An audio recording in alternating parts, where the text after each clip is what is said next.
রাধা, এ নাও ওষুধটা খেয়ে নাও। আস্তে আস্তে উঠো রাধা, এ নাও আস্তে আস্তে, এ নাও ওষুধটা খেয়ে নাও।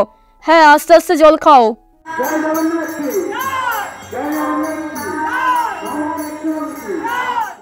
বন্ধুরা, তোমরা সবাই জানো আমাদের রাধা গর্ভবতী। দেখো আমাদের রাধার পেটটা কতখানি বড় হয়ে গেছে। এই রাধা, রাধা, তোর শরীরটা কি খুব দুর্বল লাগছে? বল, একটু কি বিশ্রাম নিবি তুই? কিরে? হ্যাঁ রিতা, আমার শরীরটা খুব ক্লান্ত লাগছে, একটু বিশ্রাম নিলে ভালো লাগতো। এই সময় এরকম শরীরটা একটু ক্লান্ত লাগেই রাধা। ঠিক আছে, তুই বস, আমি ঘর থেকে বালিশ নিয়ে আসছি। বন্ধুরা, তারপর তো আমাদের সীতা ঘর থেকে বালিশ নিয়ে আসে। বুঝিস না, তোমরা চৌকি থেকে নামো। রাধা এখন চৌকির ওপর শুয়ে বিশ্রাম নেবে। আরে রাধা আন্টি কি খুব শরীর খারাপ মাম্মা? তাহলে ডাক্তারের কাছে যেতে হবে। আরে মাম্মা, তোমার শরীর খারাপ লাগছে তাই তুমি বিশ্রাম নেবে? তাহলে চলো চলো, এক্ষুনি তোমাকে ডাক্তারের কাছে নিয়ে যায়। ও না, একটু চুপ করো তো, আমাকে একটু বিশ্রাম নিতে দাও। তোমরা সব ব্যাপারে বাড়াবাড়ি করো। বুঝো পুচি, আর কোনো কথা বলবে না। তোমাদেরকে চৌকি থেকে নামতে বলেছি, তোমরা চৌকি থেকে নেমে পড়ো বলে দিলাম, নাহলে কিন্তু খুব বকা খাবে। এখন রাজা বিশ্রাম নেবে, রাজার শরীর ভালো না। দেখেছো তো পুচি দিদি, বেশি কথা বলতে নেই, সেই কারণের জন্য, ভালোর জন্য আমরা বললাম ডাক্তারের কাছে চলো, আর আমাদেরকে পোকা খেতে হলো, সেজন্য পরের ব্যাপারে নাক গলাতে নেই। চলো চলো, সবসময় ওরা আমাদের সঙ্গে এমনটা করে। রাধা, এই নে বালিশ পেতে দিয়েছি চৌকির ওপর, একটু শুয়ে বিশ্রাম নে। আস্তে আস্তে শো, পেটে যেন প্রেশার না পড়ে। হ্যাঁ হ্যাঁ সীতা, বাবা। ও পুচি দিদি, তোমার কি মনে হচ্ছে, ভাই হবে নাকি বোনও হবে? আমার মনে হচ্ছে কি জানিস, আমার মনে হচ্ছে আমার ভাই হবে। আমার তো মনে হচ্ছে রাধা আন্টির বোনও হবে। না রে, ভাই হবে। ঘরটা কি নোংরা হয়েছে, চারা ঘরে পাতা কাঠ কুটোতে ভরে গেছে। চলো ঝাড়তে থাকি। বন্ধুরা, এই সময়ে রাধার স্বামী শ্যাম ঘরে চলে আসে। রাধা, ও রাধা, কোথাও তুমি? সকাল সকাল আমাকে কাজে বেরোনোর কারণে আমি তো তোমাকে দেখতেই পারিনি। হায় রে, এবার থেকে আমি কাজ টাজ করবো না, তোমার দেখাশোনাই করব। আরে শ্যাম দাদা, তুমি? আরে পুচির বাবা, তুমি? এই তো আমি চৌকির ওপর শুয়ে বিশ্রাম নিচ্ছি। পুচির বাবা, এই দেখো এইদিকে আমি। রাধা, কতক্ষণ তোমাকে দেখিনি, আমার প্রিয় রাধা। কখন থেকে আমি অপেক্ষা করছিলাম তোমার দেখা পাওয়ার। রাধা, আমি এখন এই কদিন কাজে যাব না, তোমার দেখভালই করবো। রাধা, তুমি বিশ্রাম নাও শুয়ে। বলছি সীতা, রাধা সকালে পেট ভরে খেয়েছে তো? হ্যাঁ শ্যামদা, তোমার বউ সকালবেলা পেট ভরেই খেয়েছে। খাওয়ার পরে ওষুধ ছিল, আমি বললাম নিয়ে আসি, বললো ও পরে নিয়ে নেবে। হায় রে, রাধা যখনই বলেছে পরে নিয়ে নেবো, তখনই রাধা নিতে ভুলে যায়। হায় হায়, নিশ্চয় রাধা ওষুধ খায়নি। চলো রাধার কাছেই একবার বরঞ্চ শুনি। রাধা, ও রাধা, সকালে খাওয়ার পর কি ওষুধ খেয়েছো নাকি খাওয়া হয়নি? এ মা, পুচির বাবা, আমি তো ওষুধ খেতে ভুলেই গেছি। হ্যাঁ জানতাম, তুমি ভুলেই যাবে, তার জন্যই তো তোমার দেখাশোনা করার জন্য এখন আমি বাড়িতেই থাকবো। স্ত্রীর অসুস্থতায় যদি স্বামী বাড়িতেই না থাকতে পারে, স্ত্রীর দেখভালই না করতে পারে, তাহলে কিরকম স্বামী আমি?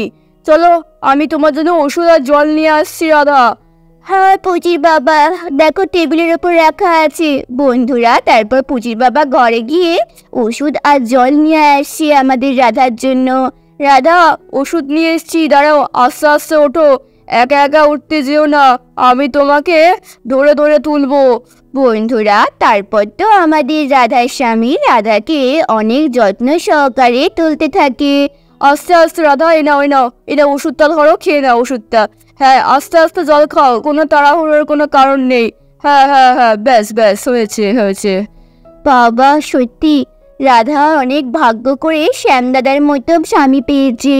আর আমার স্বামী বুচুর বাবাটা তো আমাকে কোনো যত্নই করে না, সারাক্ষণ নিজের কাজেই ব্যস্ত। জয় জগন্নাথ, জয় জগন্নাথ, জয় জগন্নাথ। আরে পুচি দিদি, আমি তো বলে গেছিলাম আজকে তো রথযাত্রা। ওই দেখো সবাই রথ দেখতে বেরিয়ে পড়েছে। এ মা, আমি তো ভুলে গেছিলাম রে। এ বাবা, চিংকিরা তো গেছিল। আরে বাবাকে তো এক্ষুনি বলতে হবে। ও বাবা, বাবা।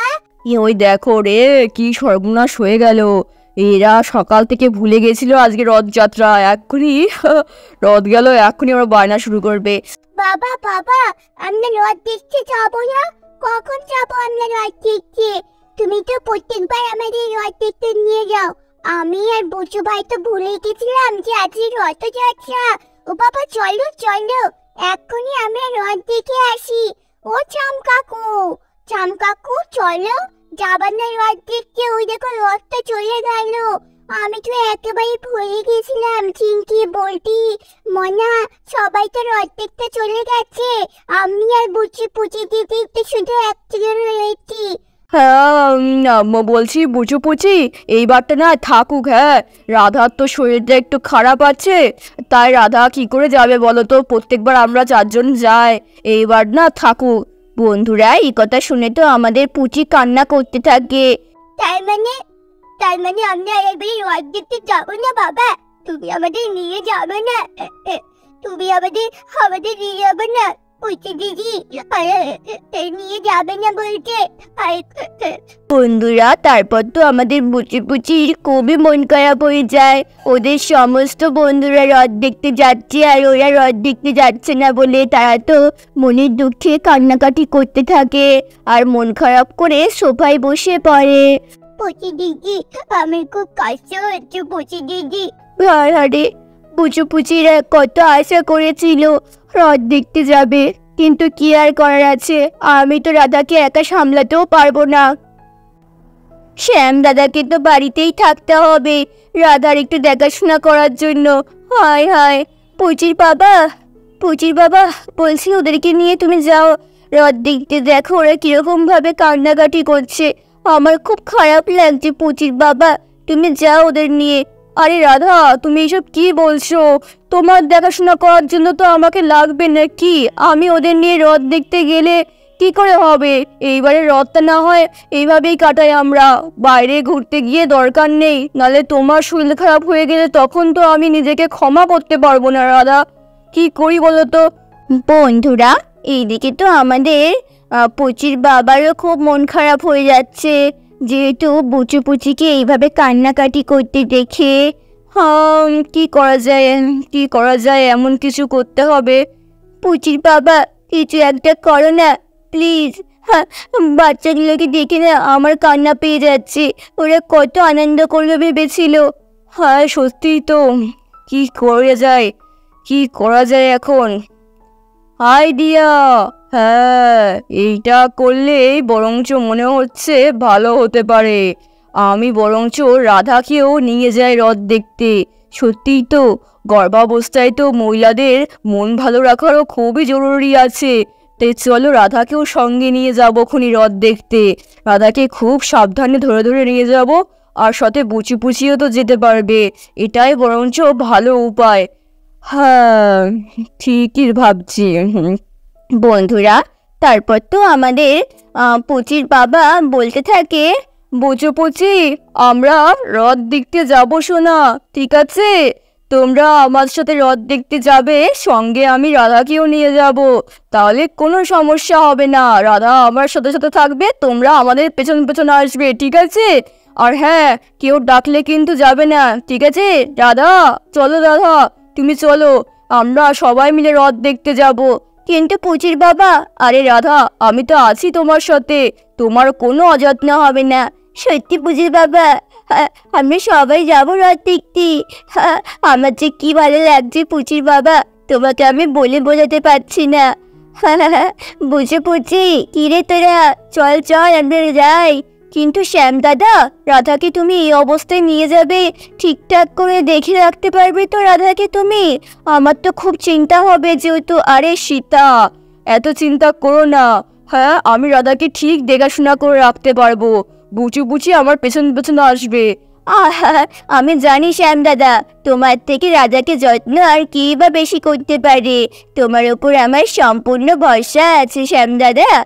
আচ্ছা সীতা, ঠিক আছে ঠিক আছে, বুচু পুচি এদিকে এসো, চোখের জল মোছো, চলো চলো আমরা এক্ষুনি বেরিয়ে পড়ি। আর কোনো কান্নাকাটি না, আমরা সবাই মিলে একসঙ্গে রথ দেখতে যাব। ইয়ে কি মজা কি মজা, রাত দেখতে যাবো রাত দেখতে যাবো। চলো চলো আমরা তাহলে রথ দেখতে বেরিয়ে পড়ি। জয় জগন্নাথ। দাদা এদিকে আসো, আমার হাত ধরে ধরে আস্তে আস্তে চলো, ঠিক আছে? আর বুঝু পুচি তোমরা পেছন পেছন আসো। হ্যাঁ বুঝু পুচি, তাহলে সাবধানে আয়। হ্যাঁ আমি সাবধানে আসছি, টাটা মাম্মা।